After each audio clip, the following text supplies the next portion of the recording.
Hi, Zizaran here with another Farmcast, and I'm joined today by Devin Nash. Now, if you're not familiar with my new series, it's basically I farm while talking to another Path of Exile player, and we just talk about PoE. Now, I do quickly at the start of this, before talking to Devin, want to explain what I'm doing. This might get nerfed, it probably very likely will, but in the Lost City, right after Keth in Act 2, there's a beetle, and it has a checkpoint next to it. Now, as long as you use Unearth or anything to destroy the corpse of the beetle, it is going to respawn, and you're right next to it. So you just click respawn at checkpoint. Really good for farming. Use it before we lose it, if we lose it. Devin, thank you for joining me here today. Thank you for having me. How are you? So official. How are you enjoying? How are you enjoying PoE 2? Bro, I am absolutely loving this game. Like, just to a degree that I did not think possible. I passed the point. You know that point in a league where you're like, oh, I'm having fun. Like, I'm really having fun. You get that feeling? I've literally been getting that, like, especially because of farming this beetle. Because I'm a big, like, Mephisto farmer. Like, I love farms like this. The bail runs. I'm having so much fun. And it's just setting myself up for, like, in case I die. Because the next boss I'm about to fight is so buggy. The Titan. Yeah, you're fighting the Colossus, I'm right? fighting the Titan next. And it's so buggy. Yeah, There's, like, still two or so three bad. bugs on it. So I'm like, if I'm going to die to a bug, I'm at least going to have enough currency to run through the campaign fast. So I want tier 3 support gems. Him and the monkey are why I won't do hardcore yet. Oh, the monkey's fine.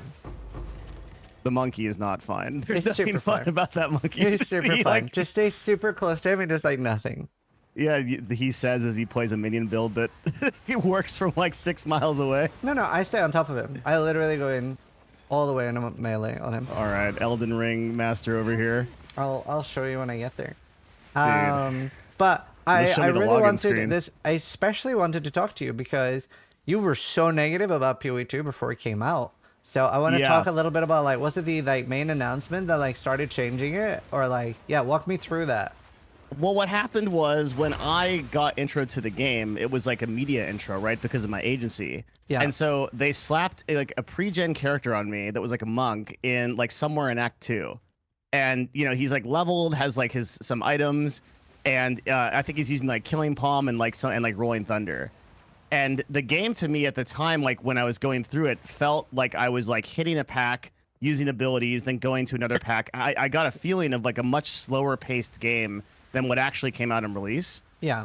And also, I think that at that time, which is going on like maybe like a year and a half ago, they hadn't detailed the end game. They hadn't detailed a bunch of the features they were going to have. And with the build that I'm currently playing, I'm level 79 now in maps, and with an Infernalist, similar build to what you're playing. Actually, I started as I tried to make Demon Form work, and then I tried to make Infernal Flame work, but both are kind of bugged in ways right now. Yeah. So I sat on minions in the end, and I was like, oh wow, like you can actually play that way and be rewarded for it, but you can also play a 1 or 2 button build.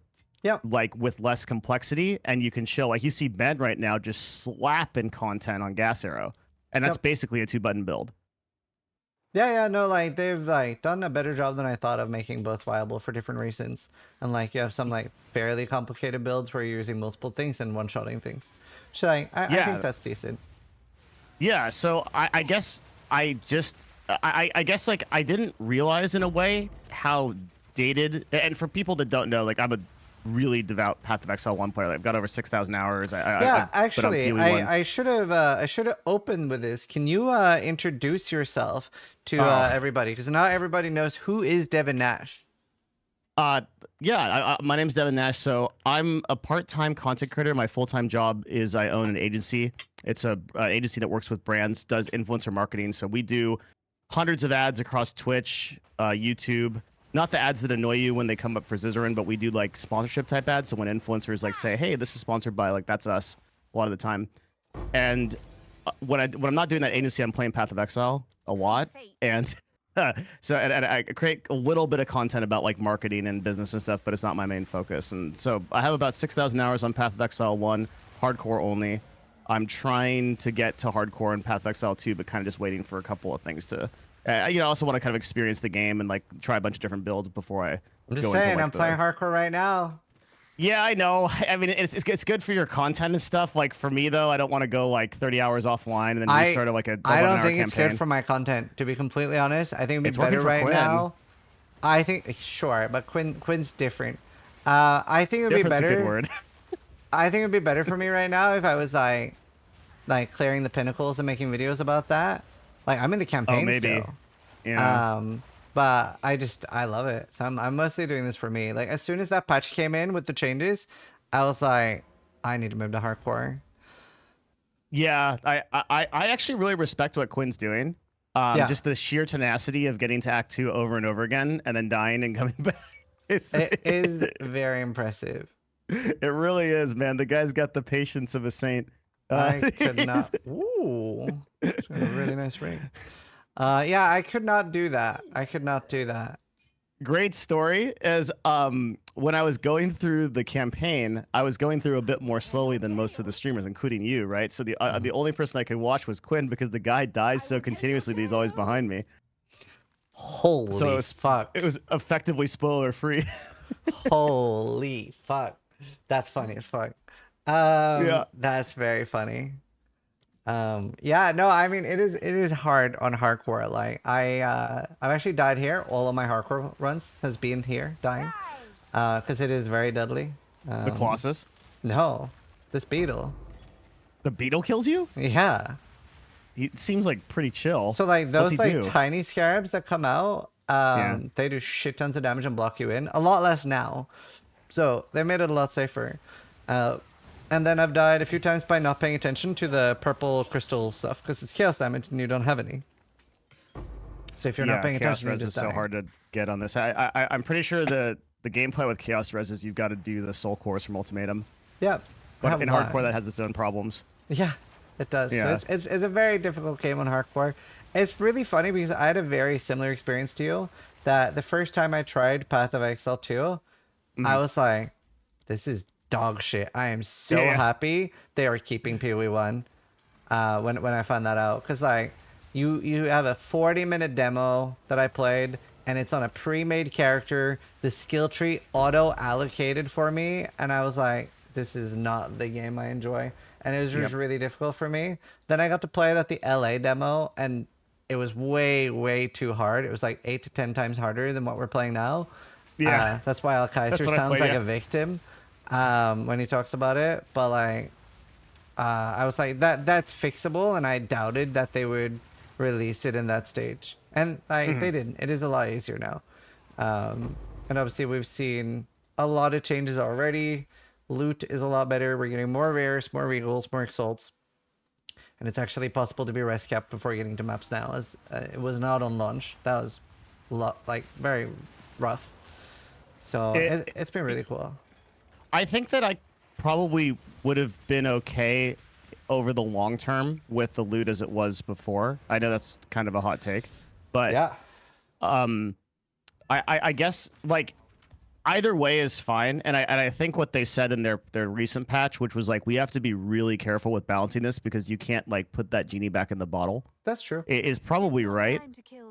And like when you think about the long lifespan of a game like Path of Exile 2 and how we're just in the beginning, it kind of blows my mind how butt mad people are about like really simple stuff. Like GGG Yeah. has proven themselves as the best live service company I have ever seen. That's true. Like they're so good. And like when people are like, yeah, like my cold build got nerfed. Like dude, like Okay. it's a weekend of the game. And yeah, I know you're gonna say, well, they should just allow respecs. Like everyone knows that, but like, I don't know. Like I just feel like what do you sign up for in early access, right? And you should expect that the game is gonna have a lot of growing pain. And where we're at now today is like insane compared to where we thought we were gonna be. You and I thought that they were gonna be on launch. Yeah, for sure. I agree. But the thing is, for a lot of people, the game doesn't feel like an early access game, right? It's very hard for them to think of this game as early access because any other ARPG could have released with this and be like, yeah, this is our game. Enjoy. This is $70. And fucking nobody would complain. Everybody would be like, this Yeah. is fucking sick. So much content, so much stuff to do, such a well-rounded game.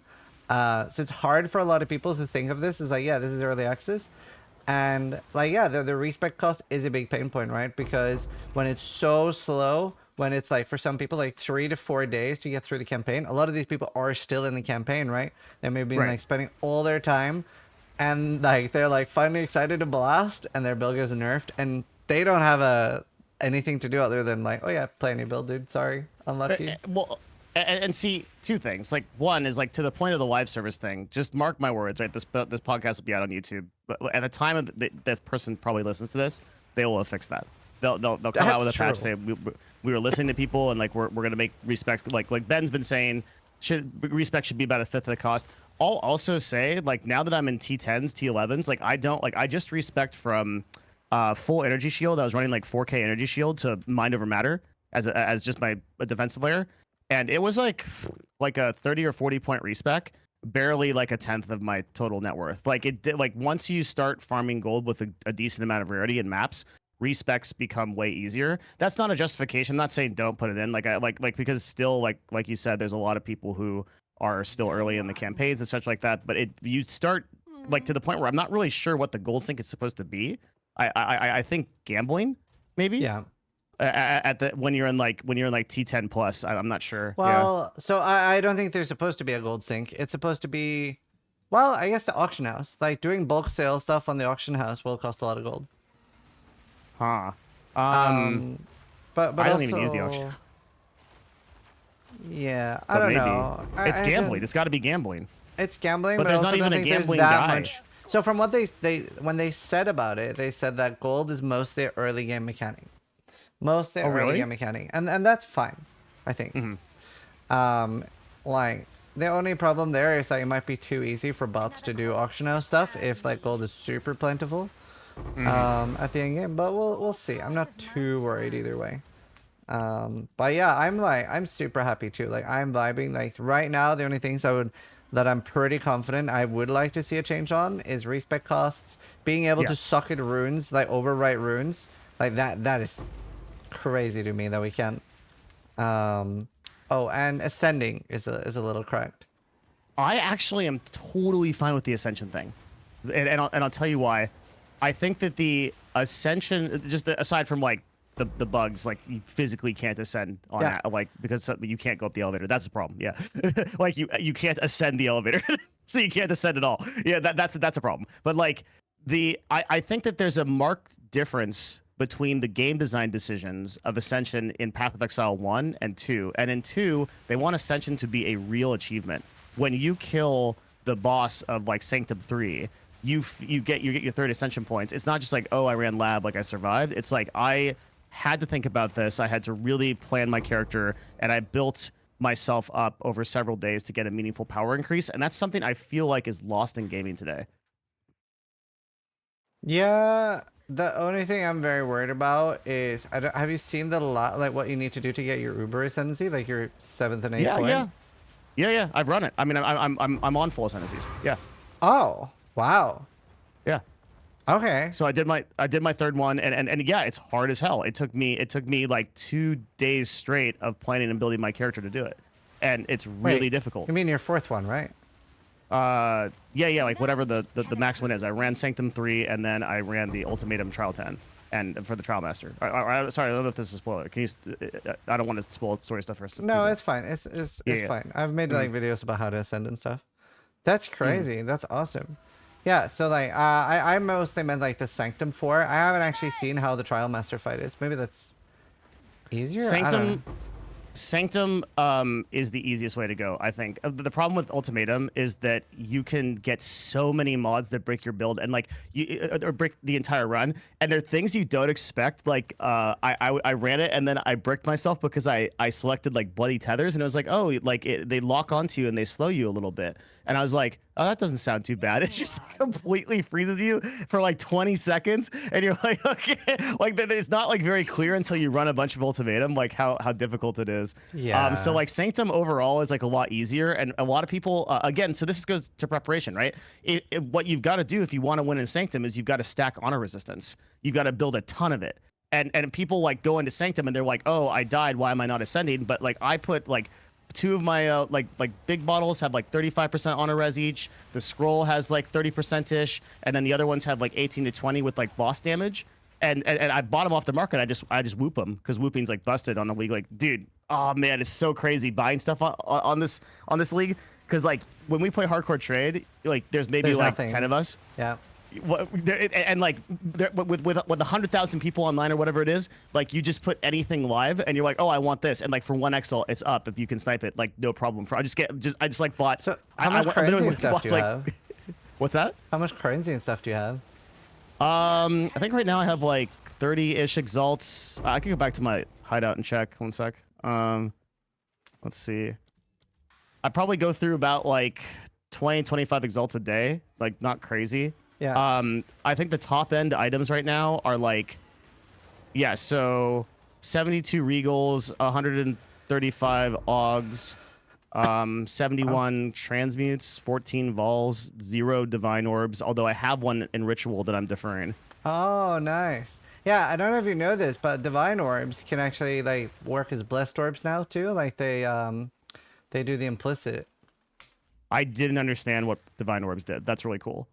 Yeah, so it's like PoE 1 where they do the explicit stats of a unique or a rare item, but they also do an implicit reroll too.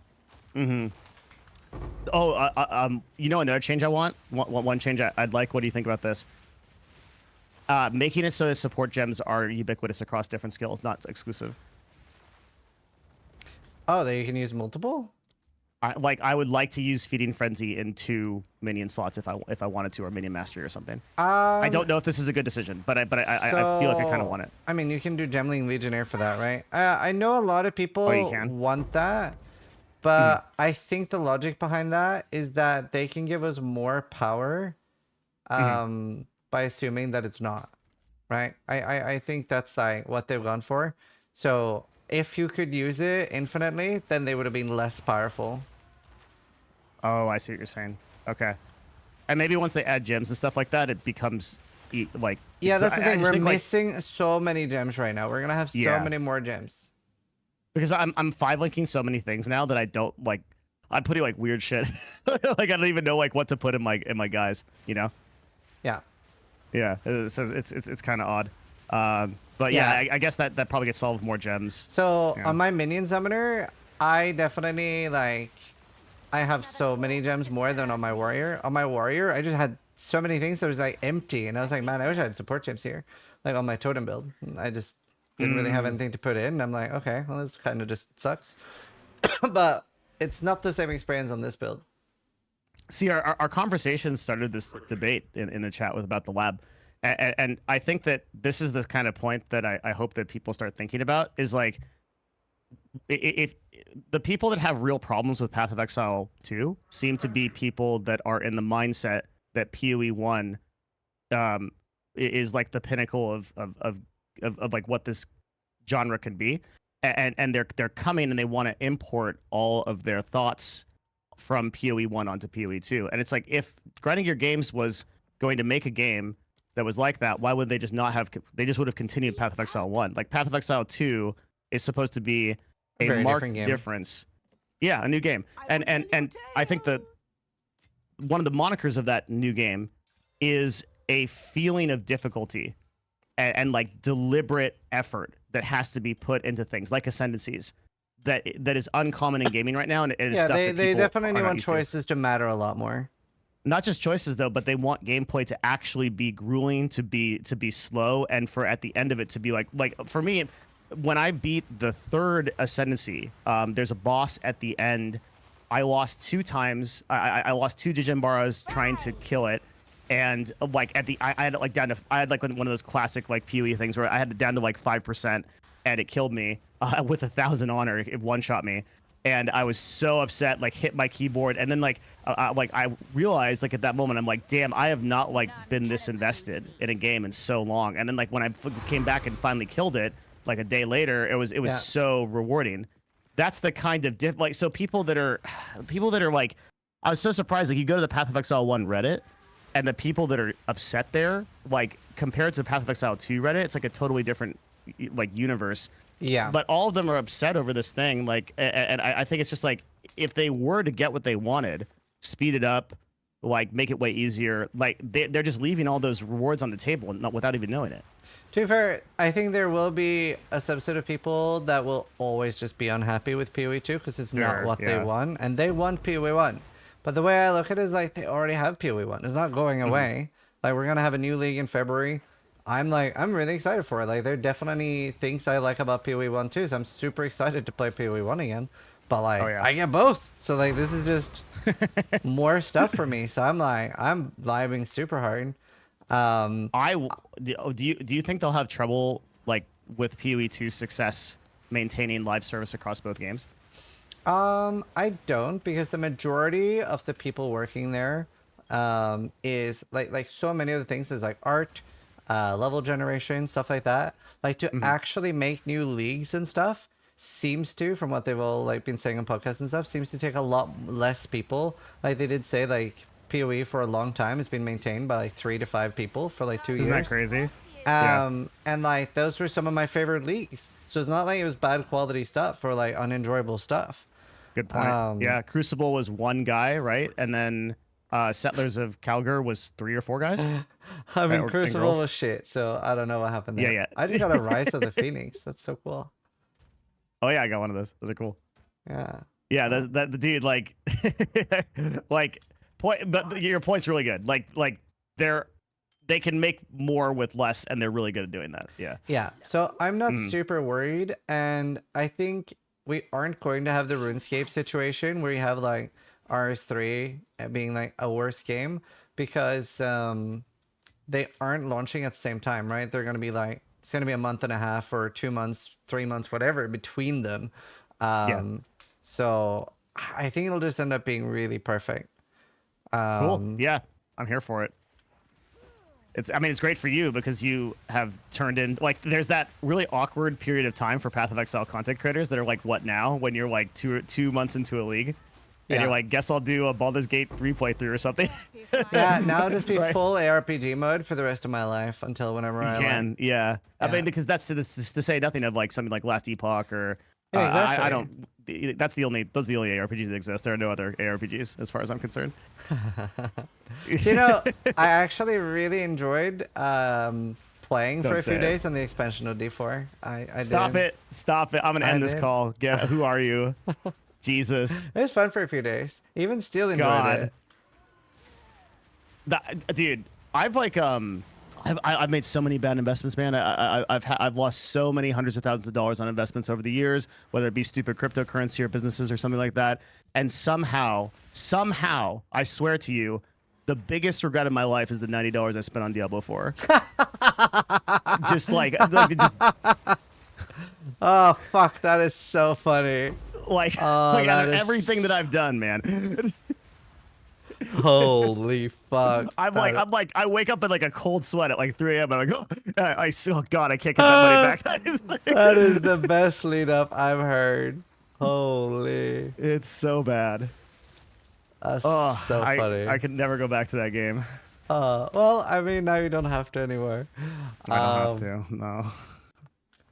Path of Exile gamer all through and through. So what would you rather do? Put $100 into Diablo 4 or $10,000 into Hawk Tuah coin? Oh, I'm all in Hawk Tuah, man. Dude. Oh, shit. I'm all in. I can't even tell you. I'm not even kidding, man. Like it's weird because it's not the amount that sticks with you. It's just like that sheer regret that I have just giving Blizzard money, supporting those developers to make that game. I'm sorry, like someone's gonna be really angry at me or something. I don't know. I'm never gonna get a Blizzard contract with my agency. But I would never take one because I'm so angry. It's just like I think that's a really good example of how like certain like culture choices at companies can like absolutely ruin good ideas. Yeah. And it's just it's God, man, D4 is just painful. I mean, I know there's probably like a little bit of fun to be had there, and I've heard from people that D3 like got tolerable after a while. I don't know. I Yeah. hate D3. I'm a D3 hater. Yeah, I heard somebody there, like the one guy playing it was like, yeah, I had some fun, and that's what I Right. heard, you know. Right. Yeah, I don't and, know. like, I just I really dislike set items. I think if you're gonna do that type of gameplay, D4 Yeah. just basically set items in a way better way that's like less hateful to me. So The that's pretty coolest thing nice. about D4 now is like what the only reason I'm happy it exists is every single time that they do like an update stream and there's like 5 people that sit around that fireside chat and talk, and then PoE drops some massive banger like literally 2 days later. No, usually the it's same day lately. It's the last three yeah, have been the same day. it's torture for that. It's Chinese water torture, man. Like they're so good at it. Like D4 will be like, yeah, here's our new class. It's a bear, and you can have a bear mount. You can ride a bear around, and then like Path of Exile will be like, introducing a brand new city. You can build it from the ground up. You have workers, employees. You can build a company. Goddamn, and it's the D4 is like, all right, I guess we'll just enjoy our other 5 players over here. It's so good. Oh, I love it. Oh, that's funny So as fuck. I basically think that I've put that $90 into Blizzard. I've justified it because I've given GGG a punching bag. Yeah, I mean, to be fair, Asmund had a quote like that where he said something like the best thing was like Diablo 3 because it ended up being such a good thing for PoE 1. So That's a giant brain take. yeah, I mean, Yeah. and that's very true for D3, right? I actually don't even think it's because of like game choices D3 made. I think it's because they like stopped producing content and they didn't have a way to like long-term monetize. Because like there is a lot of players that want that type of gameplay. Like they just want to come home from work, they just don't want to think, they just want to right-click some monsters, they don't want to challenge, and they want that like power fantasy, kind of similar to what like Darktide and Vermintide do. Yeah. I think there's room for that, and then those like players will maybe eventually try games like PoE. So, I think there's room that. for a lot of those. There's do you think that PoE 2 has staying power for those types of gamers? For the very casual gamers, I don't. Interesting. I Tell could me be more. wrong. I could be wrong, but I just think like this is a very challenging game. And I don't think it's about whether you're casual or not. I think it's about like what are you expecting out of a game. And there are probably a lot of people right now in my chat that are like, no, this is a game that I'm going to watch and I enjoy watching it, but I feel like I'm getting skull fucked into the ground when I play it and I'm not having fun. And I think the end all be all of video games is if you aren't having fun, then you shouldn't be playing it. Like you should play video games to have fun. Everybody deserves to have fun when you're playing a video game. I like that take. You know what messes with me is like, why did Elden Ring cross the normie barrier? And you'll see like a person that only plays Madden and like FIFA sitting there trying to fight like an Elden Ring boss. It's like there's that dog in them. Like what happened there? And can that translate over to PoE with like 500,000 concurrents than it is right now? You know. I just got a crazy good upgrade chest. I'll hover over it. I need to exalt that. That's actually insane for me. I think it's a little bit like Elden Ring and Elder Souls game over time has people can't see on chat. Has over time become like a mark of honor, like a badge of honor, like you beat Elden Ring and it's considered like a really, really hard thing that you can kind of get through. Whereas Path of Exile isn't really at that point yet. That's something it still has to like earn kind of thing, I think. It's like it's not even something that like was initially there with Dark Souls and Elden Ring, right? For a very long time. That was like especially early, like Demon Souls and stuff like that, to the best of my knowledge, that was a lot more niche than it is now with Elden Ring. Way like, more. Yeah, exactly, right? Yeah. So I think that's something that maybe has to be earned in a way. That's a good answer. Yeah, I think that's right. Yeah, I feel like Elden Ring was the sum of a huge amount of games that went up to it, and nowadays it feels like if do you watch any of the Game Awards today? I did not. I saw there's an Elden Ring roguelike coming. I guess it's like more like an Elden Ring Monster Hunter is my understanding of it, but I think like no one knows. It feels more like Monster Hunter. Yeah, Like I don't know. It looks like something I want to play with Steel. I didn't watch the full trailer. I'm sort of like just all in on the PoE 2 train right now. Don't really care that much about anything else. And especially, honestly, it's especially now that I'm like a little bit into hardcore and I started farming this beetle helped a lot. I'm like vibing so hard. Like Bro, my you're beetle-pilled. progression, I love this beetle, dude. Yeah. But What does like the beetle drop? it's it seems to maybe drop a little bit more like sapphire, rubies, and emeralds than other things. And it's such a struggle for jewels on Soul Self Fun. Yeah. So that's nice, but it's mostly just the fact that I want something relatively safe to farm so that if I die to the Titan, then I have loads of support gems, active gems, whatever I need to make it like very easy on a new character. Mm. Mm-hmm. Um, Yeah. but Makes so sense. far, my progression on PoE was like day one, I was loving it. The campaign on softcore, relatively easy, having a good time, not really a problem.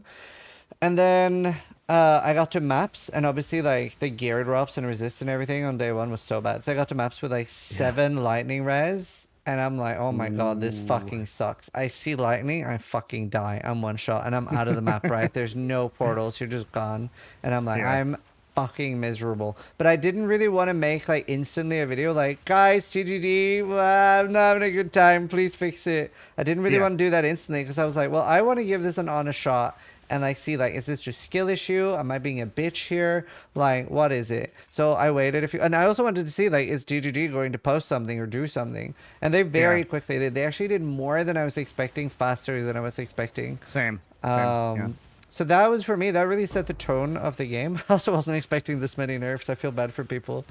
Um, but yeah, I mean, I hope they will do Respect cheaper. But yeah, it was a very good time for me. And Steel was very much the same. Like people in my chat was like, Steel is angry. Steel is very upset. Um, I think it was really harsh for the initial players to get to maps because maps like literally drop nothing. And like I wonder if everyone hasn't had that. I had a very similar feeling when I started Infernalist. I was like, okay, I'm gonna go for this like cool fire guy, and I'm gonna do fire damage, and I'm gonna become a demon form, and it's gonna be really neat because I kind of thought of Path of Exile 2 like I did in like Path of Exile 1, which is like or sorry, different from Path of Exile 1, which like Path of Exile 1, I have to have a fairly engineered build to make it work. Path of yeah, Exile 2, I'm just gonna try some it's skills a to lot make more to see it. straightforward. Yeah, you would think, but then like I get in and all my fire spells do doo-doo damage, and I'm like just dragging my like the chain through Act 3, just dying over and over again. And I'm like, oh my god, this is so hard. So I Oh managed to wow. respec out over to Infernal Flame, and that also has problems. I think that what's going on with Infernal Flame with the Infernalist is how it's supposed you take your max E shield and max life as fire damage, but I think it doesn't mitigate based on your resists. You just take your entire life as damage and explode. Okay. so, so I couldn't make that work. So then I finally respec'd out into minions, and now I'm having a really good time. But it took a lot of work to get here. I wonder how if other players are kind of experiencing that, where they have like these like kind of psychological and spiritual walls they got to break through, and then they're having fun, or if they quit, I don't know. I mean, I guess we we could are look at live on this. Twitch. We can ask like, were you guys in chat having similar experiences or? Yeah. Do you have like a period of great difficulty that you passed through, or has it been pretty much cruising the entire time, or what?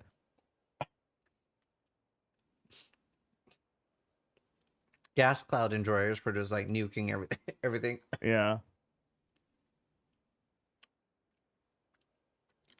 Yeah, a lot of people seem to find that very relatable. Yeah, for sure. Fuck the dreadnought, dude. Dreadnought, I think they've changed it a little bit now because it felt easier. Maybe I just had more gear. Yeah, Dreadnought, it when feels I easier. got there, was just so bad. I got there and I felt like I was in Act 10. And I was like, oh, okay, I'm dead. Oh, that's rough. What are you playing now, Summoner? Yeah. So I switched over to I'm cooking like some kind of cool stuff because I was doing Fat E Shield, and I want to see how Mind Over Matter worked, and I thought it would be worse. So I just spec'd out of because how EB works in this game is it converts all your energy shield to mana, but you don't get the benefit of percent increased E shield when you convert over to mana. So all of your percent on tree is worthless if you're running Mom and EB. And so when I switched over to just mana as a defensive layer, I just like took out all my energy shield nodes and went for my mana nodes. And I'm like, well, I'm only benefiting from flat energy shield. I'm obviously going to have like an objectively worse build. Yeah. And then I was pretty worried also about the 50% less mana recovery rate on Mind Over Matter because that's a pretty big downside actually. Yeah. It is. So but there's a 15% on trees, so it's really 35. And then I took a bunch of the other increased mana nodes, and Mind Over Matter as a defensive layer is actually cracked. Like I'm regenerating about like 350 mana or something, like 360 mana per second. So that's just like flat regen. And then Well, I also have like infinite spells. It's good. I've been I really impressed think by it. I think Mom is better early game. I think Energy Shield will be unbeatable late game from what I'm seeing. I do. Dude, I I think obviously it's it the got a bit. opposite. I it did get a bit of a nerf Energy Shield with the Grim Ward or whatever getting nerfed, but you can just get such large amounts with the percentage Energy Shield. People are already at like 20k. Yes. You can, yeah. I think that you can't really run Mind Over Matter early game because you need a lot of mana regeneration to make it work, and so you just don't have the points for it if you're going to also spec into damage. So I rushed Mom, by the way. Mm-hmm. What happened? It's been really good. I'm alive at like level 60 in hardcore, so I was very happy with it. I had 400 mana when I got it, and doubled my HP. That's crazy. Yeah, I do. I also think E Shield is crazy too because, like, man, there's so like Patient Barrier on Tree that's like 60% increased in maximum E Shield, and then Yeah. like your base items. I've seen robes as high as like 700 ES.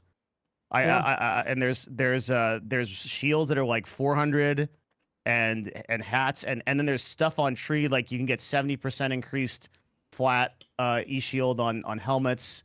That's like for 2 point investment up in Witch. Yeah, it's kind of nuts that they made E Shield that powerful and then they didn't put any life on the tree. That's like a really weird game design decision to me. I agree. I totally agree. There's so many non-life. Like, I don't know. It's really odd to scale life, in my opinion. Like, you have to strength stack. Yep, you have to strength stack. There isn't like really a great class that can do it. Is it like maybe Titan, I guess? And the Gemling Legionnaire can do it as well. With what? Um, let's see. What is a Gemling Legionnaire gets? Give me one sec. See if I can find it.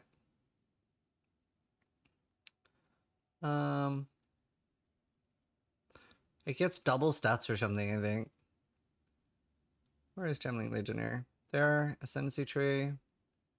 Where is it? Double Nice. benefits from stats, they're Yeah, saying? inherent bonuses from in strength decks are doubled. Damn, that's good.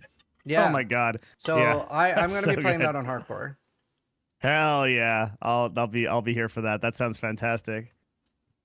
Yeah, you have to make see Infernalist is weird. You can't go CI because Yep. of the Betat stuff. Like it reserves it scales off of max life. So that's why I went MOM eventually. And I don't regret it. Like I think I can even with like pretty good gear, I think I get up to like 4k mana ish. Yeah. And I don't know. Yeah, I don't I mean, think I'm anything on like right does. now, and I have 1k life, 1k mana. Yeah, and like you feel pretty defensive, right? Like do you have resist also?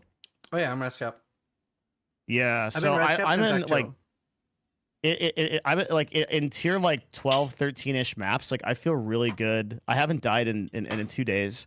And I'm the same. It's res cap with right now 2.8k mana and like 1k ish life, but I'm double reserved, right? Because of Betat's the Betat ascendancies. Right. So it feels fine. Give Yeah. me 1 second to wash my hands. I just had to eat. I was so hungry, I hadn't eaten. And my Yeah, man, of mom, course. Take like your my time. mom made me food. Like my parents are staying over helping take care of my kids for the subathon. So she just made me like bacon and eggs. It was great. I'll be right back 1 second. Heck yeah. Yeah, of course.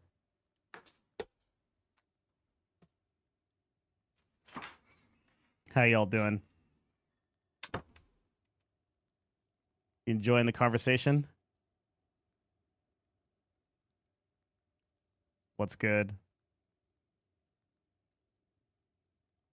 What tier maps are you in? I'm doing mostly just, I can go a little bit higher, but I'm doing mostly tier 13 and 14 right now. Who are you? My name's Devin Nash. I'm one of Zizaran's friends. I run an agency, so I'm kind of like a part-time content creator, and I play a lot of Path of Exile, and I used to be in esports. What's your next class? I think my next class is going to be Ice Witch. Want to make that, or sorry, Ice Sorceress, Stormweaver. Looks really good.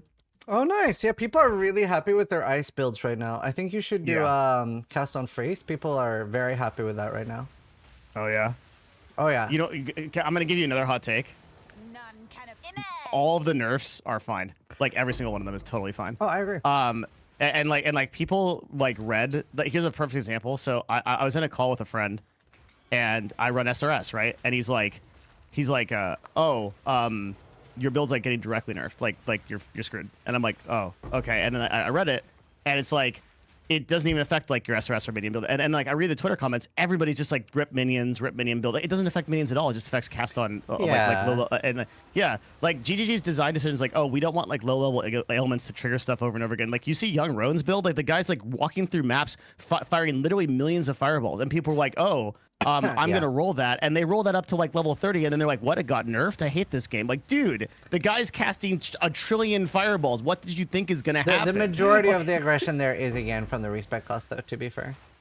Sure, but man, like I just think like I just think you gotta like set your expectations to some degree. That it's like if you're playing a build that can cast 6,000 comets a second, and then you're surprised when like the next day in early access it gets nerfed. I don't know, man. Like. If you saw Ben with gas arrow, like day one, he one shots Doriani. Like I guess like maybe I'm just like too seasoned of a Path of Exile player or whatever, but like I don't get from that like, oh, I'm gonna roll a gas arrow build because that's gonna stay in the game.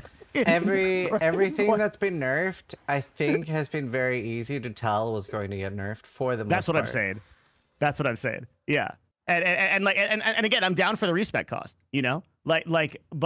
I just like I just don't get number one, like players like don't read, like they look at like a headline and they say, oh, this means the entirety is, but like everyone now thinks that Ice Witch is nerfed, like you can't play Ice Sorceress, but there are tons of great builds. There are different ways to play. It's just like the build they were playing. You can literally still use the same thing. You can comet cast. You slot 2 comets and you can still cast on freeze. Oh, if you want to, and it does a ton of damage. Yeah, I mean, I haven't played that at all, so I have no idea.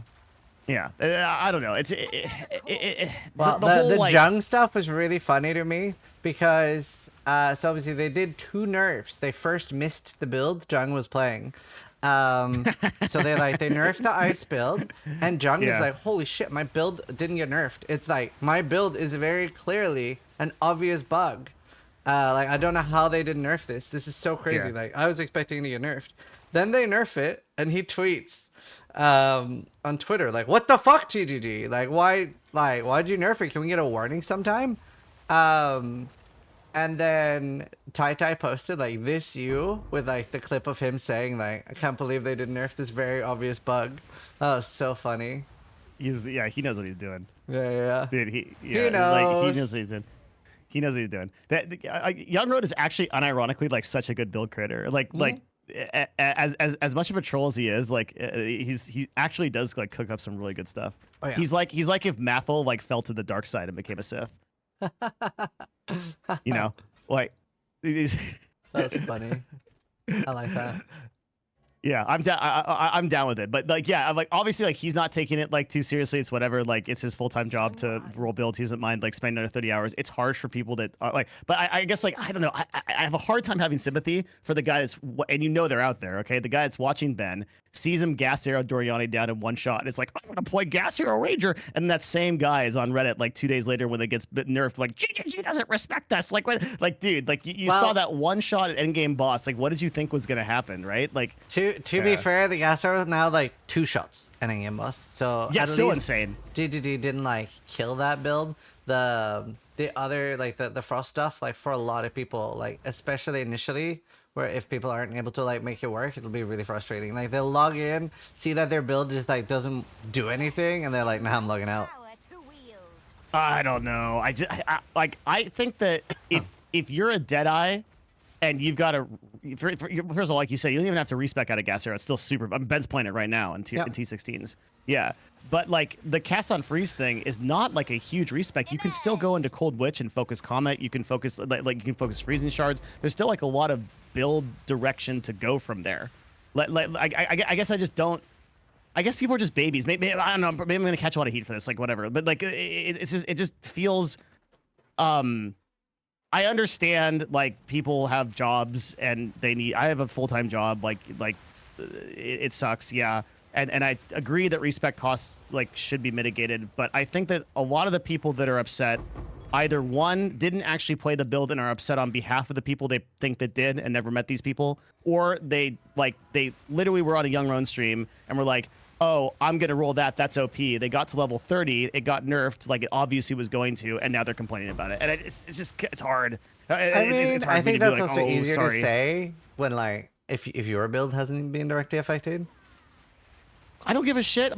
Dude, that's not true. I respect full time. I'm worse than them. Okay. I respect 2 times because both of my ascendancies were bugged. I started Demon Flame. It doesn't work. There's no spirit generation and it disables your weapons. I did a full respec out of that actual 30 points, and then I respect into Infernal Flame, and it didn't work again. It just kills you. So I respect 2 full times, dude. That's fair. On the same character. Respect's so expensive too.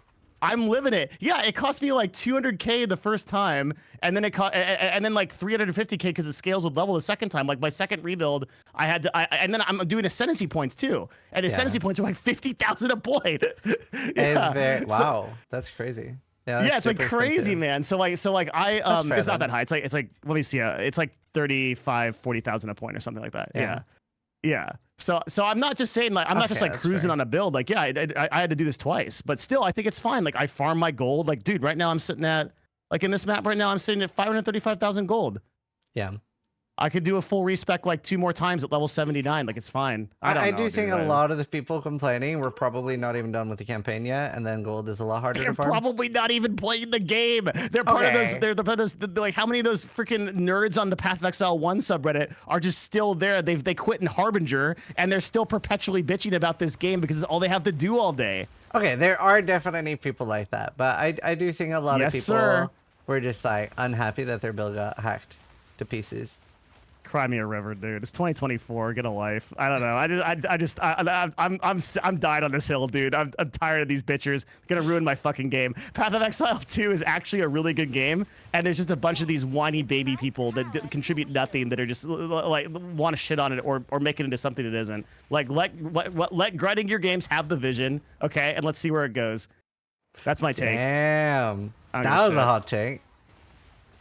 I think it's somewhere in between. Like, I definitely like want to give everything a proper try, see how it is, and then I'll make like feedback videos after I've given it a proper try. So there will be things that I don't like, and there will be things that I do like.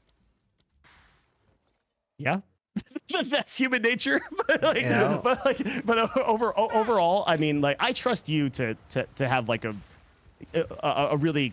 It doesn't mean we can't have criticism, right? Like, and grinding your games is phenomenal at criticism. Like they're pretty good at it. Like they've. Like I said, in the beginning of this, I think that they have one of the best track records for live service games that exist. Like I can't actually think of people that update their game more consistently and better than they do.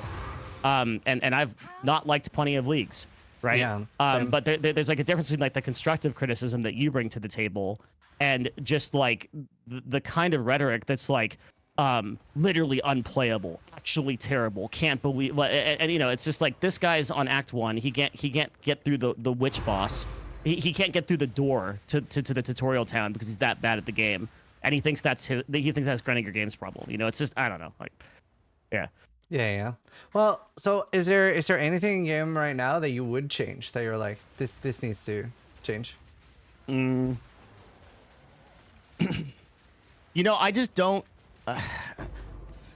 Here's the position I'm in. Like, I don't know. I mean, I'm like a guy playing the game in like, I guess, late tier maps. I don't think I'm qualified to make game design decisions. I think what they made is pretty cool so far, and I want to sit on it. It's like a couple of people were asking me in the beginning. I was in like Act 2 or whatever, like a couple days in. They're like, "What's your thoughts on Path of Exile?" And I'm like, I don't know. It's an early access. I think we need to let it cook and like kind of see where they go with it. And I'm not like exonerating myself like, oh, I'm like holier than thou or whatever, because I'm on the sidelines just like a lot of people. Like when Jonathan was like, yeah, we're gonna have wells and you can fill up potions with wells, and I'm like, that's like what the hell, like what do you mean, right? Like it is, so like I still have those thoughts and everything like that, but I'm trying to reserve that judgment to see what the vision of the game is. Like what are they gonna do with it? And like, what's this gonna look like in a year or something like that? And that kind of excites me. Just like let it cook, like literally let it cook. So no, I don't think there is much I would change. Yeah. I just want to see what they do. How do you feel about the well? I hate it. It feels like it punishes bad builds, which was my build for like 60 levels. Yeah. Because like if you're killing enough stuff and you're like progressing, you're chilling, right? You never need to use that well. But the minute that like you have a bad build, like I did like the majority of the campaign, I had a really bad build. I was going back to town all the time, and there's that really painful part of Act 3 where you have to go through like 3 different loading zones to get back to the well because of a certain story event that happens. Yeah. So like so that's a design choice for sure. Yeah, that's a choice. That's a decision. Yeah, definitely one of the decisions of all time. I hate that decision personally. I just don't feel like it adds anything. There's a few things that I hope they won't be too stubborn with, but obviously like they've shown that there's a lot of things that we're willing to change. Like they were super against auction house for a very long time, and now we have an auction house. So I'm not too worried. I think even for the people that are more on like the dislike side of PoE2, I do think those people will be enjoying the game even in a few months, especially at release. Here, let me get this one, okay? What a delusional take. If no one's giving feedback, no change is going to be made, okay? So this is not how game design works. Like basically the entirety of the game that you're playing, Path of Exile 2, was effectively done without feedback. Basically nobody was playing it but journalists for the past 5 years. It was only internal game developers, and it's basically one of the best game releases to come out in recent memory. So like people can operate in vacuums. It doesn't mean that constructive criticism isn't valuable, but there are a lot of instances where it fucks everything up. Take Dark and Darker, for example, okay? Where the entire community basically turns against the dev team and the changes it every which way. How many games, how many MMOs do you know that have been ruined because they go listen to the player base tugs them in every different direction, every which way, and they literally lose the original design vision of the game. That's happened with so many games I can think of, right? So it's like more criticism is not necessarily good, especially if it's not delivered charitably, which in a lot of cases with the Path of Exile community, it's not. Sure. I mean, I agree that like blindly following a game community can actually end up making the game worse. But to be fair, like Path of Exile did do like close beta tests, like 3, I believe, in the last year. So they actually have had a decent amount of feedback on the current stuff. Yeah, but that's feedback from people that were like actually interested in making the game better. They're not like terminally online people that are actually not interested in making the game better, and they're like people like you who are invested in it at some level, or people that are invested in like the long term of it. It's like a different crowd, right? It's a focus group. It's like the difference of running like a focus group for marketing testing versus like I'm just saying, like, I don't think GGG will learn much like going through and scrolling through Twitter and Reddit. I think a lot of the negative criticism is like coming from a point of passion as well, though. Oh, what do you mean? Like the reason, like those people that are angry about certain things, like they are angry because they really want to enjoy the game. I think that's overly optimistic of you, but you've always been that way. Like you have a faith in humanity that I don't share. That's fair. And we come to this is one of the, it was like our normal phone calls, but like this one is online. Yeah. Yeah, we talk a lot. We talk a lot.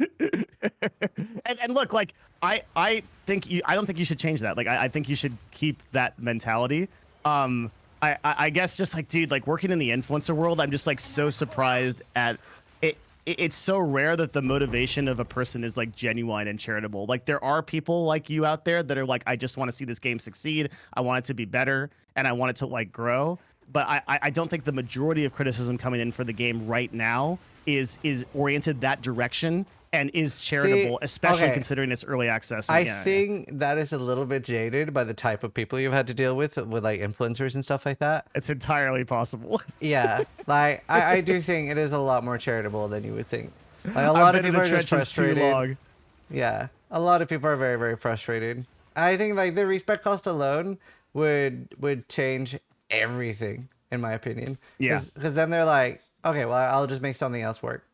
But it's like, yeah, such an easy change. The respect cost is basically like we're playing a full release game. Like in early access, there's just no reason for it not to be cheap or free. Totally. Yeah, just let people experiment with whatever they want. And it's you can't even change your Ascendancy too, right? You've got to re-roll a whole character for that. Yeah, I hate that. So that's a huge thing too. Yeah. How do you feel about that?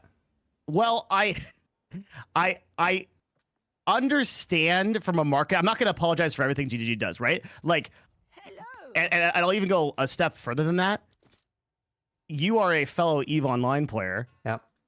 And remember that a lot of the changes when Pearl Abyss took over the company were oriented towards changing the game so that certain like gameplay benefited the outside economy of Eve, where like in a bad way, where like when they nerfed industry, Yeah, they wanted more money. They wanted more money. And so I wonder if things like not being able to change your ascendancy, which would be very easy to do, are not like an internal marketing decision to increase the longevity of the game between when they're updating like these early access patches and things like that. I want, like, I can't see any other reason to, and like maybe the I think it'll have the thing opposite effect. Yeah, I know. I know it will. But you're 100% right. But like, if you're sitting around a Death Star meeting with like 30 game executives, that's a conversation you're going to have. It's like, how are we going to increase the longevity of our game? Especially in early access. Yeah, especially in early access with XYZ. Like, we know we're going to have this, and this is, and I guarantee you GGG is thinking about this because they have, their issue has always been, how do we keep the game stable consistently league to league? Like, we don't want to be losing 70-80% of our players on month 2 and 3. So what do we do to make that better? And the theory might have been, if we make respec costs really high, if we make ascendancies really difficult, more people will play for longer. Now, I agree with you. I don't think that'll have the intended effect, but it's possible that was the thought process. So I do actually disagree with that too, by the way. I don't think that DDD care at all about who is playing in the second and third league, or sorry, month of a league. I think the only thing they care about on a company level, on a profit level, the only thing they care about, if I was going to venture a guess, which I'm pulling out of my ass, is how many people are playing at league start and buying stash tabs. Because I would probably guess that like 80% of their revenue is in the first month. So after that, like, I think they're very open about the fact that like they can, like, people go play other games, go do other things. But now what they're doing with PoE 2 is they're just getting more of that league launch, right? You're getting PoE 1 league launch, you're getting PoE 2 league launch, you're going to be like selling loads of MTXs. Obviously there will be some different ones because you're not going to have a spare MTX in PoE 1. So you're able to monetize people better. I don't think it's necessarily about making people play for longer. Maybe in early access though. I do agree with that. Do you think that making people play for longer would increase their revenue? No, I don't. Really? Yeah, I think the majority of money spent is at least start during the hype. It's so easy with a new supporter pack for people to be like, fuck it, I'm having so much fun, I'm going to buy a new supporter pack. And you don't get to put new supporter packs or that even much MTX by making people play for longer. So interesting. So your theory is that they wouldn't care as much. I do think they care about making people play more now in early access, by the way. Sure. Yeah, but I'm just interested in this, like, from a marketing theory, it's kind of two directions, right? Either you care about retaining players in the sense of having them play the entire league, or you care about retaining players in the sense of bringing them back, right, for the next league. And I don't know which one it is. That's a really I never thought about that. That's a really interesting idea. In early access, what other thought process would you have rather than artificially extending the longevity of the game to make it so that you can't change ascendancies? No, I think that's the reason. I think they are, it's like a kind of double whammy, right? Because they can have that now, and that will make, well, actually, okay, again, I do think it'll have the opposite effect. So I think it'll make people quit because the campaign is so long. But yeah, I think that was the thought process, that it'll make people play for longer. And then they get to, in a few months, be like, you know what? Due to community feedback, we're going to let you change the sentences. And they get a big W. Everybody's like, oh my God, they're listening. And that's awesome, right? But yeah, I do think it's sort of misguided because when the campaign is this long, if you're playing an Infernalist, right? Like you're watching me or actually, let's say you're playing a Blood Mage. It's a better example. And you're having a fucking awful time, and you played, like, let's say you played 10 days, and you're like, what? I'm gonna open Twitch, and you see me just fucking like slapping things left, right, and center. I'm just like owning things on Infernalist, and you're like, oh, I'm a witch too, I want to play that. And then you get told maybe after like 10 days of progress, and you've like really, really struggled, and you still have a shit build. It's like, yeah, what you have to do now is do that all over again on a different class. Yeah. That person is quitting the game. Yep, I agree. Yeah, if they're not like a hardcore invested Path of Exile person, which we can't assume most people are. Yeah. Yeah. Like, it's so long. The thing is, right, we've spent 13 years with so much backlash over how long the PoE1 campaign is, right? Where we have literally, like, Tai and Havoc is doing it in 1 fucking hour. I'm doing it in 2 hours. And then you have, like the dedicated PoE crew doing it in anywhere from, like, 4 to 8 hours. And then casual players are still taking quite a while during that. This campaign is so much longer. Like, there's so many in my community right now that are still in the campaign. Like, I'm still in the campaign now, actually. Like, obviously I have a character in maps, but it's hard. It's long. It took me a day. It's also like long in a way that feels kind of preventable and repeatable. Like, man, like I feel like I was in the Drowned City for like 6 hours. The amount of like backtracking and like the large map design decision is like, I remember from some interview, some podcast, like Jonathan was like, we want to make it really rewarding to explore and Path of Exile. And I actually think that the idea of like magic and rare chests is really cool. It would be neat if you got to the end. I know people are going to say like, I just don't want the zones at all. I want them to be like short. And there's an argument for that. But if we're going to keep the zones as long as they are now, a very easy change would be to make like a yellow box or even like a unique box appear if you've gone all the way out into one of those like dead zones and you're going to backtrack now 30 seconds to get back. But the checkpoint change helped a little bit. Like putting a box there, it'd be like, here's a box, or like one of those rooms, you know, in the campaign. Well, yeah, well, we are going to be able to teleport with the checkpoints. That's not in yet, but once we have that, that'll fix that, I think. But I'm still saying that like there needs to be some kind of dopamine hit for like going out of your way to like in some of those Vol cities, like you can literally go like halfway across the map, and you're so far from like the place you're supposed to go. And sometimes you're kind of encouraged to do that because there's side quests and there's other stuff you need to do there. And like I think having a couple more rewards around that would be I think cool, so too. Is what I'm saying. I think you're right. Yeah.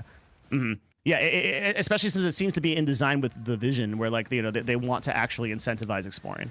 Yeah, because especially that zone you were talking about, like Drowned Temple or whatever, I was just like, I am having no fun in this zone. I've like, obviously, again, the checkpoint teleport will help here, but I'm like, I'll see like a tiny open thing on the map, and I'm like, oh, that must be where I was supposed to go, and it's a fucking dead end. And then it's like all the way southeast on the map. I was like, okay, I'll go over there. I see another little open blip, and it's like, oh, another dead end. And I'm like, okay, I'm tilting.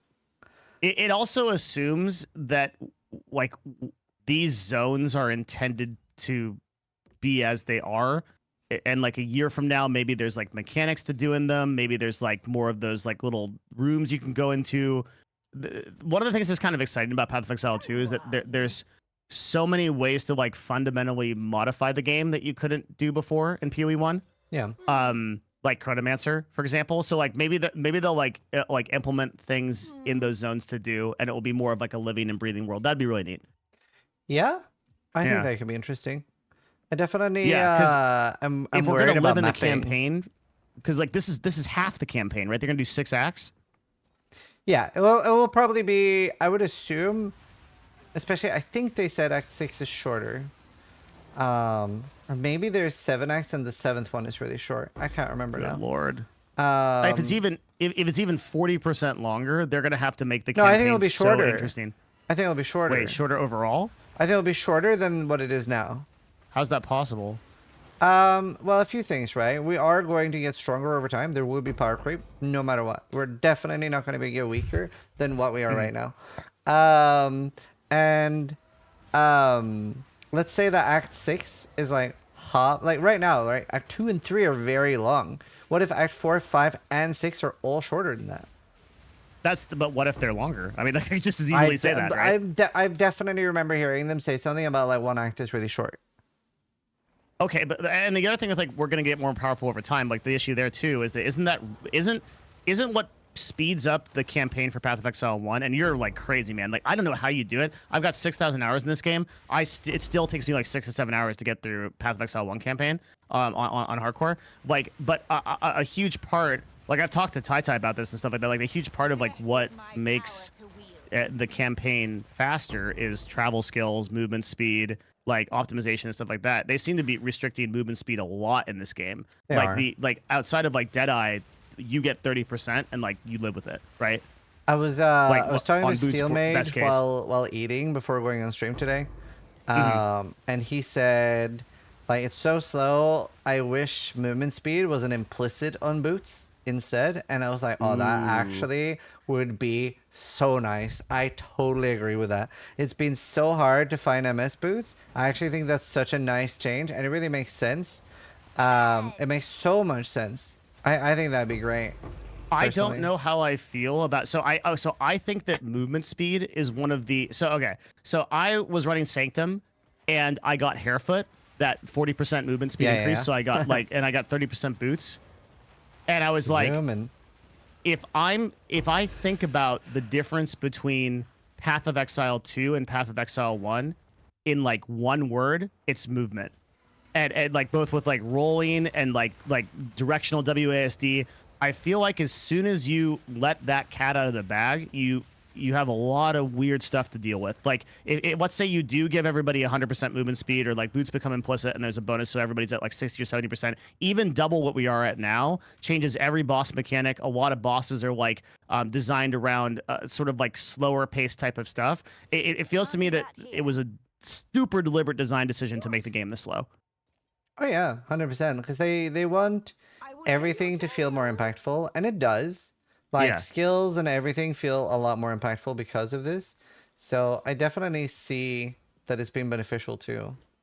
Like, it's not like Like my everything hot they've take is like, done, even things I don't like. There are upsides and downsides to everything, even the things that I don't like. well said. Yeah. Like if they do increase move speed like meaningfully, like in early access, like in the next year, I'm kind of worried about that. Yeah, I don't know. I at the end of the day, kind of going back to what you said earlier, I'm not too Mhm. worried about anything Yeah. because I've enjoyed Path of Exile 1 for 13 years, 26,000 hours, and I'm going to continue to give feedback and stuff, but they haven't really steered me wrong. They've listened to the right feedback for the most part. There's one change in PoE 1 that I like just straight up till this day think is like just fucking dog shit, and I hated it. For PoE 1, and that was reducing the cooldown recovery of Flame Dash. That just made me enjoy the game less. Other than that, every Interesting. change long term, I've been like, yeah, you know what? That was probably the good call, right call. And speaking of the right feedback, you yourself have implemented a lot of things into Path of Exile 1 that I think have been beneficial that they've listened to. And like one of those things, I think I give you credit for this. I don't know if other people will. You have been barking up the tree of chase items for so long, and I think that that was a big factor in like Watcher's Eyes. That was like a big factor in like making, and I'm starting to see some of those items that I don't want to spoil, but I'm starting to see some of those items appear in the late game of Path of Exile 2, like variable stat items that have big impacts on characters. Right. And like that's such a cool design decision, right? There's been things like that. Yeah, I totally agree with you, man. Like I'm in a position where I'm sitting at the table. I'm enjoying what I'm eating. I'm on a 10-course meal. I'm like looking forward to what they're cooking next. You know? Yep. No, 100%. 100%. I mean, I would always push for that. Like, I have that in so many videos. I don't necessarily know if they, like, listen to those and did it because of that. But, like, yeah, chase items is just so fun, dude. It's so cool to have something to aspire for. And, like, I personally would always really enjoy that when I was a more casual player. Like, seeing what other people are doing. Like, I'm like, oh, maybe, like, one day I can have that or something. Yeah. I think that's always cool. Yeah. I guess like chase items, like also to clarify what I mean by that, like I don't mean so much like mage blood, like handhunter type stuff. I think Watcher's Eyes are pretty Yep. much the example of like the best designed Yeah, my item in favorite Path of item. Exile 1 that I can think of. It's not like mage blood. The issue with it is like you get that. I got a mage blood once. I gambled off Gwennon in like, I don't know, 4 leagues ago. Ziz knows when this happened. And I Yes, have been sir. chasing that white dragon like heroin ever since. Like I can't. It's never happened again. I was like, I've never been. I'm half the man I used to be. Now that I've never seen that item again. I'm a worse person Do because you I've want to never tell seen that people mage blood what again. build you used your first mage blood on? Tell people. Wasn't it EA? Yeah, it was. Yeah, it was EA, The and it literal wasn't bad. worst mage blood build that possibly Oh, get exists. off it! It was fine. It was great. Okay, Mate. it was on the league too, where Lightning Strike Zoom was like really good too, and I just refused. I love EA. Okay, I don't know anyone else that likes EA that much. Hi. Do you? I love EA. No, I don't love EA enough to put a mage blood on it. No, I know how much you love EA. That's what's giving you trouble. You love EA even more than I do, and you're telling me I shouldn't have played EA? Yeah, You with do a love mage EA. blood, And that's fucking crazy. Dude, it was so good. It was awesome. It was defensive as hell. I still have that mage blood in hardcore. It never went to standard. I love it. Like, yeah, like those types of items. I think they have to. I actually I don't want to spoil that, but there's like items that feel really powerful in Path of Exile 2 that I'm kind of like wishy-washy on if they should be here or not. But Yeah. items like Watcher's Eyes, I love and items Watcher's Eyes. like what was the one that they put into Sanctum that drops off of No hair run? the lady, and it gives the jewel. it made Impending Doom like a totally different build for a while. You remember that? Yeah. Like effects off of curses or something like that. That was another one that was really good. Balance of Terror. Balance of Terror. Yeah. Like items like that are super, super cool. Where it's like it doesn't break the whole game. Like mage bloods are so crazy that if a significant enough amount of people get a mage blood on a league like Hardcore Trade, it influences the entire economy because the amount that they can farm is so substantial compared to the people that don't have it. I don't like that disparity. That's kind of crazy. A really cool unique. I don't know if you've seen it, but it's a belt and it increases the power of your ring from 40 to 80%, like depending on the roll on the belt. So it takes up What do your you belt mean slot. the power of your ring? So like if you top roll, yeah.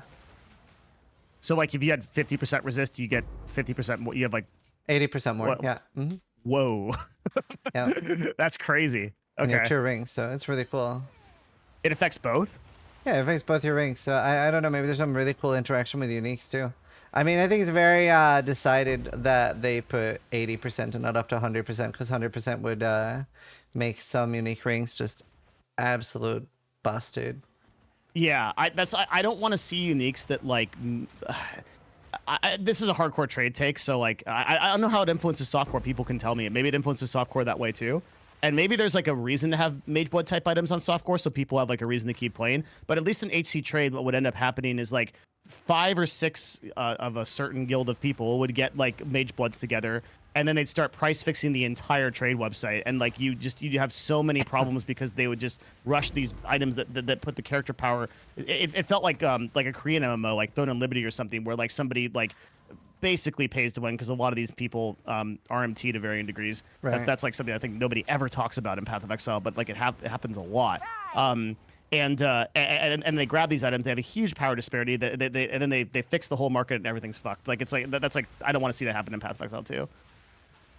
Yeah, I mean, stuff like that's always gonna happen. To be honest, like no, it doesn't happen if you don't have items that create that kind of power disparity. The whole problem is mage bloods in that case. Like it's because it allows them to gain that kind of character power so substantially so fast.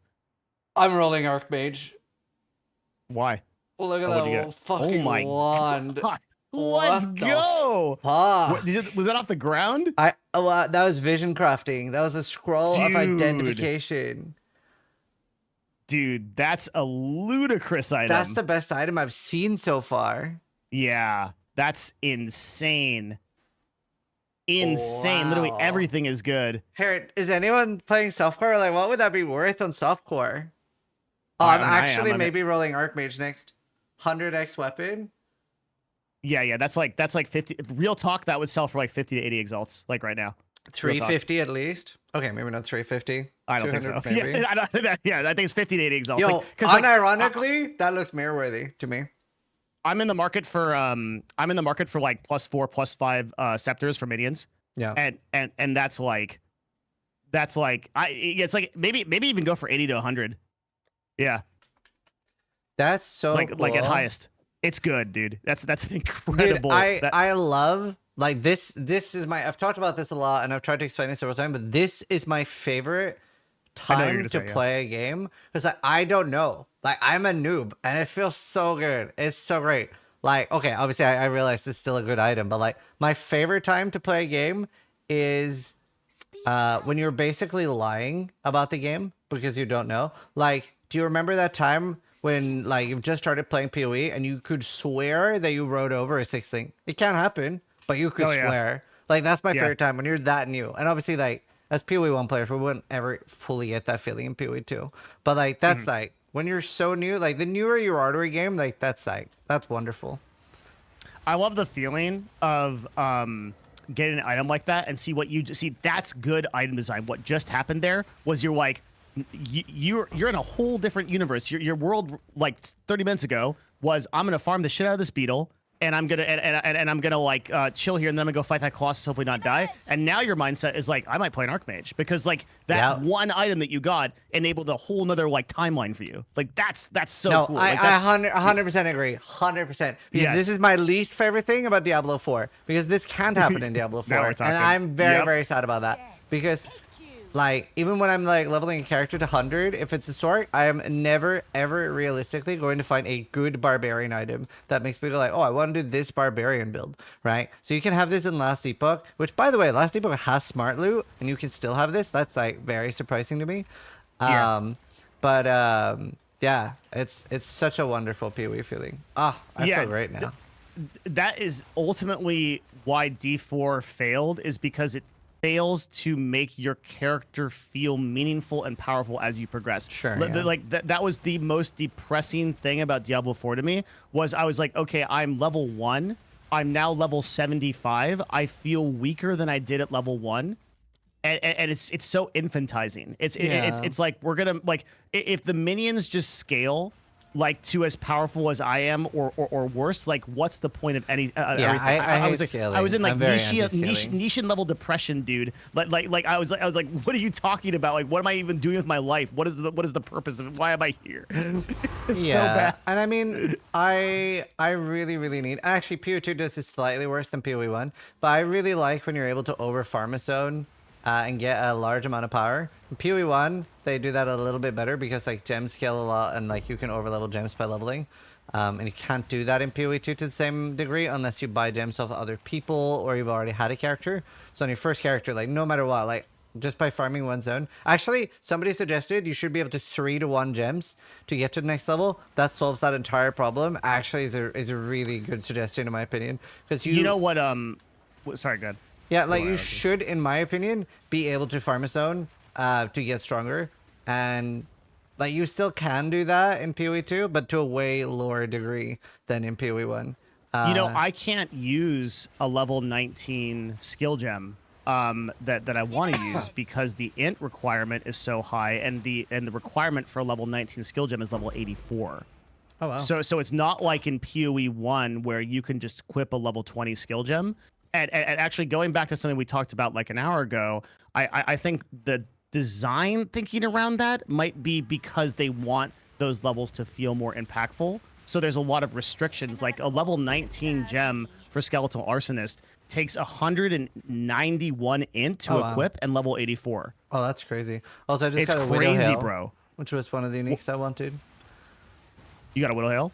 Yeah, sadly low roll though. You really wanted at least 200. Yeah, so point on that is like it's really hard to like use level gems like intent like and the other thing is like 190 int in this game is a lot of int. Like I'm specced into the int sections of the tree that give like extra int and stuff, not just the stat nodes. Yeah. And like God, I'm sitting at 166 right now, and I have int on gear. Like my one of my items has like mousing over it. One of my items has 28 int on it, like my shield. Like I don't even know how I'm gonna get 190. Like it's like if you want to equip a level 91, I think more people are gonna be talking about this as they hit endgame. Yeah. It's hard. It's hard to equip high level skills, and then much like same with items, right? Like as an int caster, you can't really realistically use like evasion int endgame gear. Well, that's part of the thing, right? Is that so Steel was sort of experiencing this too, and me to a little degree, because like obviously we're very ahead of the curve. We're able to completely no life the game and stuff like that. And we actually got a lot of backlash on how we were feeling early on, even though like I was a little bit more mild with like I'm gonna wait and see what TGD is cooking. But like a lot of people are telling Steel like literally like go back to PoE 1, like stop crying. But a lot of the thing there, right, is that he was so much more ahead. So like a lot of the problems only occurred once you get to maps, and a lot of people were like in the campaign, and so they weren't experiencing the problems that Steel Mage was. So then they were like, oh man, he's just like a whiny baby. But then they themselves later, right? They get to maps and then they're like, oh, never mind. I see the problems now. So Yeah, that was like oh what you were my saying with like the loot God. issue. 46 spirits. Dude, what is happening right? You gotta keep me on the call. I'm good luck. Look at that. Into Okay, the that's stupid. Archmage tab we go. That's stupid. What is happening here? I don't know. I have never. Okay, I have not picked up an item, an amulet. I pick up every amulet that I ever get, and like even the white ones. And I have not, and I regal them. And I've not seen a plus skills amulet, much less a plus 2 ever. That's some vision crafting, dude. To be fair, I have been running this for 7 hours now or something. I was planning to leave, and then I saw you in chat, and I was like, just a little bit more. I'll do a quick like farm podcast with Devin. But it's also I'm so ready for the Titan to bug out and kill me, because he killed Quinn with like twice my defense. I saw that was insane. I still have no idea how Quinn died. The fact that Quinn died like shook me. So something similar happened to me on that fight. I got knifed. He pulled the knife back. Yeah. And then I got teleported underneath the pillar, and I died. And I think what's going on there is there's some kind of multiple hit mechanic. Like it's hitting way more times than it should. Yeah. Like I bet you if you walked into that fight and you took that hit with max block, you'd be fine. A lot of people in chat are saying that happened to them as well. It's very buggy. It's like, honestly though, it's kind of the only bug I've run into or seen. Like I've seen so many bugs there. Yeah. Is there another like really? There's that bone pick guy, and he like turns into 1,000 of himself. Have you seen that one? Oh yeah, I saw that on a Gamer for Life video. Yeah, but it's not like a bug that like kills you. It's just a visual bug. Yeah. It's just a funny bug. Yeah. Yeah, we take those. Yeah, it's just a funny bug. But yeah, the I would say, is that really the only bugged boss? Oh, Viper. Viper's buggy. Why? If you're standing close to the shields as they push in, you just get stuck and you can't move and do anything. Oh, dude. Yeah, that Viper fight rocked my world for a while. I died like 40 times on that in campaign. Yeah, a lot of people had that. Holy. Somebody in my chat spent literally like 7 hours and they came back. They were like, I did it! No. See, that's the sense of accomplishment I'm talking about, man. Yeah, no, for sure. That's it. Yeah, this beetle is they should not allow this beetle. Oh, I just got call of the Brotherhood. Okay, you're never leaving this call. I've literally been thinking like, oh, I should like end this in progress, but like, oh my god, dude. What is Oh my going on? god. I'm doing Art Archmage. Yeah, I mean, like they're just giving. It's like running your games like turned on the Archmage button for his account, and they're like, oh, we want him to show this one next. Like, show this build next. I'm fighting so much. Oh, this is great. This is unethical. This is like check him PC. You just got like that. You just got like 3 or 4 like build defining items for that class.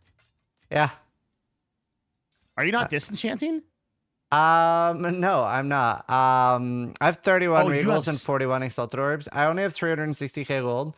I've found gambling is really, really fucking good. Gambling is good? Yeah. I gamble I haven't a lot. gambled at all. I gamble a lot on select items. So like for this class, I was gambling like helmets for +2 minion. I was gonna try to get an amulet, but I ran out of gambles. So because like you have a limit, you can only gamble 100 items at a time. What do you mean? What happens after that? You can't buy any items from the gambler at all in that act. The way it works is so if I buy let's see, I'm just going to I'll just go there and show you. So every time you kill a unique boss in that act, the gambling gets 1 charge. How does it work the in maps, endgame then? one is uncapped apparently. Yeah, I was like, about to ask. if I go here, Okay, but there is no endgame gambler. Hang on. So no, there is. Where is the chat? Where is the gambler in maps? Because he's not in my hideout. No, she's not in your hideout. It's bugged. So where is it? She is in like, you know that like fake hideout they give you, like the Right after the story. Yeah. She's there. Okay. Yeah. All right. Yeah. It's in the refugee. Yeah. Alva is in the hideout, but you can't in the hideout. You can't gamble with her. No. Yeah, you can't. Yeah. Mhm. So I think that's just a bug. Okay, so you're saying you are you gambling amulets for plus skills? Is that I what you're was trying to do? about to gamble amulets. So I gambled a little bit on gloves because I was like, oh, I could get like rarity gloves and replace mine because mine are quite bad. And I wanted more rarity. So I only have 100. But then, yeah, I ran out. I was about to start gambling amulets. Do you know which items have implicit minion plus minion on them other than scepters? Is it helmets and Helmets, amulets? amulet, and that's it. Amulet can roll plus minion. Yeah.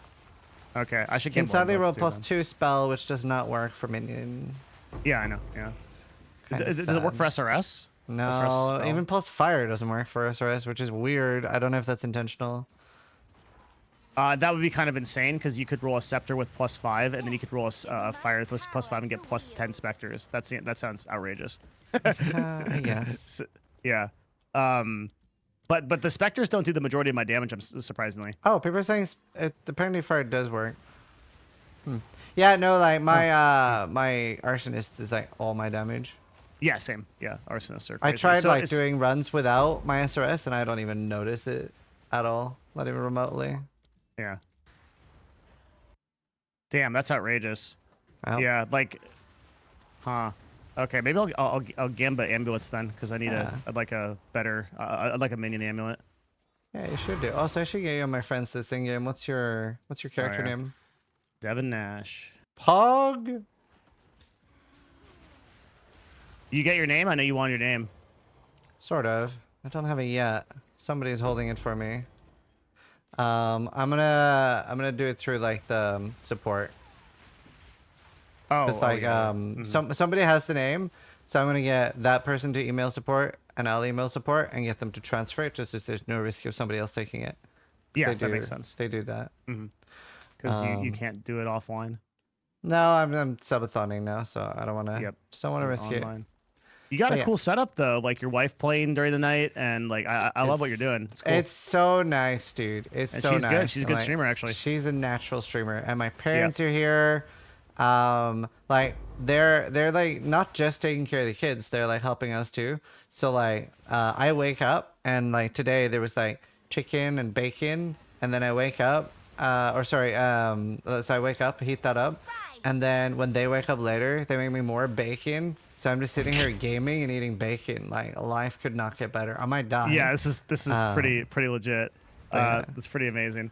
Yeah. I'm like the subathon trend on Twitch right now is really interesting. Like I don't know if you caught any of like Kaisanat's subathon. You did? Yeah. Yeah. Dude, I think that dude is like legit pioneering content creation, like in a live sense. It was just insane how much stuff he put in that. Yeah, it was crazy.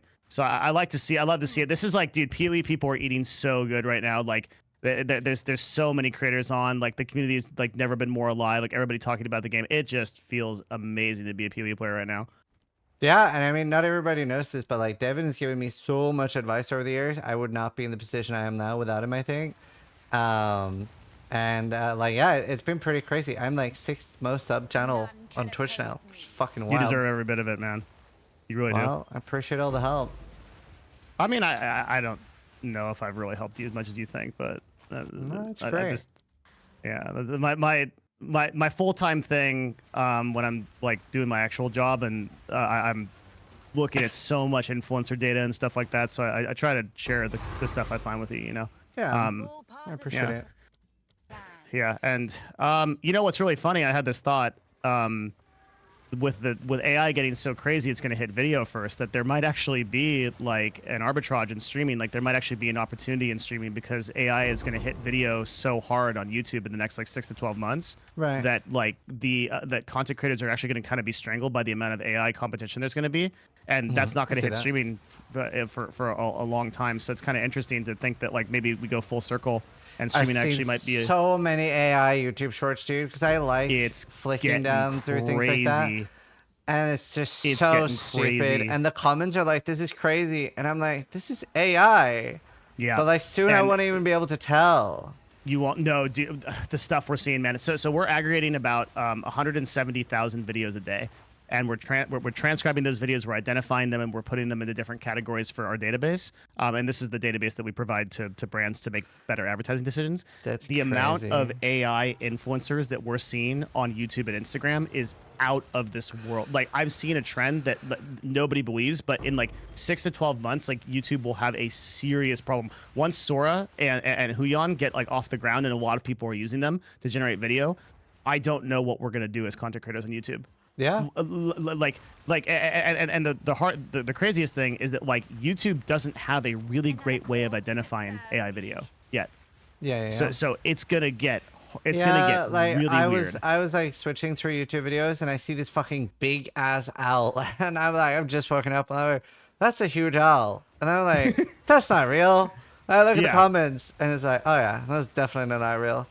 But I'm like, it's starting to be at the point where it takes a little bit. Like, it's not like it takes a little bit, and like, think about for people that so we're doing these activations with Instagram influencers and our demographic is like 35 to 60-year-old men. Yeah. And so we decided we would use we would try out so this is like a $250,000 budget. This will blow your mind. So we decided that we would run like, let's say like 10% ish, like 10-12% of the accounts we would use AI influencers. So these are just girls that are pure AI, and they're kind of like, to you and I, we would look at it, you know, we're initiated. We would look at it and we'd be like, that looks off. And most of you guys that are kind of like power users in chat, you'd look at this and you'd be like, that looks a little bit weird. Okay. Yeah. There is no difference in click-throughs or sales. No difference. Underline no difference between the AI influencers and the real ones. They're exactly the same. I believe it. As the technology exists now, casual users do not see the difference between AI and real. I believe that. And it's only going to get better. What do we do in a world like that? Need AI to fight AI. It's some Skynet shit, man. It's going to get freaking crazy, and it's soon. It's sooner than everybody thinks. Yeah, I mean, I agree. It's crazy to see the development of AI. Like, I'm excited to use it in tools like what you showed with like translating stuff. Like, I've always wanted to have my content in like I hired a translator to translate my content into Brazilian Portuguese, Russian, Chinese, Korean. I just ended up losing a bunch of money. Yeah, so you can do that now with HeyGen. Like, you like, if you had a mod look into HeyGen, you could do that one-to-one, all of your YouTube content, everything you do on VOD, and you could even make AI video of. So there's a YouTube video that I just released that said this AI influencer blew my mind. It shows a person who took 2 minutes of sample footage, so just you and I talking for 2 minutes, okay, can generate full-blown AI video that's one-to-one that I can't tell the difference on in perfect Mandarin, Spanish, any language you want. So yeah, you can be talking in the native language of Zimbabwe if you want, and re-upload that to a channel right now. Like Mr. Beast, who like even just like a year or two ago paid I don't know how many tens of thousands of dollars in translators. All of that is automated. You can do all of that today. That's crazy. It's gonna get nuts, man. It's gonna get nuts. Wild. Yeah, and you should, like, the faster you do that, because like how many people are first of all, there's a huge international audience for Path of Exile. And I can't think of a single super large Path of Exile broadcaster / like content creator in another language. Can you? That's like alternate language. I mean, like Terran streams in German, for example, but there's like, there's none of the like the largest creators. Hand of Blood. Oh, actually, there's a Russian creator that's like very large. If you were to jump on this for a lot of the major languages, dude, you would like this. That would be a pinnacle thing for you. If you made, if all you did, listen to me, okay? Like you say you listen to me. Hire a dude whose full-time thing is to figure out how to upload all of the same content you do with HeyGen. It doesn't cost. It's very easy. Same videos in like, let's say, I'd literally just find or ask GGG what the player base percentage distribution is. I don't know how many people play in other countries, but get the top 3 countries, make 3 YouTube videos in those languages, and and then see where you are in 6 months. But and then remember me when you're a billionaire, please. It's not a bad idea. I could I could use I don't know. I don't actually need anything, but yeah, just remember me. It's not a bad idea. Not a bad idea. It will. You will get so far ahead of all other influencers, it will not even be funny. And like I'm telling you, the tech is there. Like, I'm running it right now. I believe you. I believe you. I mean, honestly, it's hard to see a downside. Like doing like Spanish and Russian stuff would be really useful. You have to be early to this stuff because like by the time that everybody else does it, it's going to be too late. Yeah. Yeah, like so much of this is just how fast you move, and the thing about you being in the competitive space that you are, you're with streamers. They're literally the laziest people in the universe. Like you're going to be so far ahead of the game if you just do anything basic. Like shit, dude. How many years was it that even just uploading to YouTube was a huge advantage because streamers couldn't even be fucked to do that? True. I mean, streamers are very lazy. Streamers are very lazy. Yeah. Yeah, to a terminal extent. Like so, you'd be so far ahead of the game on this, it wouldn't even be funny. Like half of Path of Exile YouTubers are not even uploading content yet to YouTube. They're just streaming. True. Yeah, I mean that's been a hard thing for me during the subathon. Like I really like have so many videos I want to make, but I have to make them while live, so it's been a lot harder. Yeah, but you're still doing it. So like, aren't you still uploading like 2 or 3 videos a day pretty consistently? Let me check. Yep. Yeah, man. People can't even do one a month, and they're not even streaming full time. Like, there's no excuse. You're jamming. Yeah, you're crushing it. True. I'm so proud of you. But dude, like, if you did 2 or 3 more channels, exactly the same stuff, you just run that stuff through HeyGen, have a guy do it, have Zizaran Chinese, Zizaran. What do you think the biggest languages are? Chinese for sure, but I don't think you can do that on YouTube. You'd have to do it on. You can absolutely do it on YouTube. Why not? Yeah, maybe. You don't think they allow Mandarin on YouTube? No, okay, maybe you're right. I think that would be better to do on Bilibili. What? Chinese people watch YouTube, bro. Yeah. They're like that'd be fine. I don't know. Like okay, whatever. There's a huge. You do Spanish, you do Portuguese, you do Mandarin. Bam. Yeah, for sure. Yeah, I think so. Yeah. I really need to go pee. So I think we'll wrap up the chat here. Also, we can have another chat like this. I love doing these. So yeah, anytime. I'm doing exactly the same thing you're doing, which is mapping. So nice. I'm here. Yeah, I got some crazy items. Either way, everybody, that was Devin Nash, really good friend of mine. Thanks so much for joining me for a farm talk, and I'll keep doing these series. Feel free to let me know in the comments down below who you want to see next, of me just shooting the shit with them, talking about everything while we're playing PoE. So let's do a shout out in chat for Devin Nash. Does really cool content if you want like educational stuff as well. And yeah, he's a PoE degenerate. He probably won't be live for a while. I won't. Yeah. He just plays PoE now. Still uploading a YouTube video, dude. Absolutely huge honor to be here with you. Thank you so much for like having me on. Thank you, chat, for dealing with me. I know it can be difficult at times. Dude, I just I really love this game. I'm super glad for everything you do for it. You do such an amazing work on this game, and you're such a huge part of what makes it great. Your community and all the work you do with your video and your guide content. So thank you for existing, and stay safe, Exiles. Thank you. All right. Hope you guys enjoyed that. Try to die less.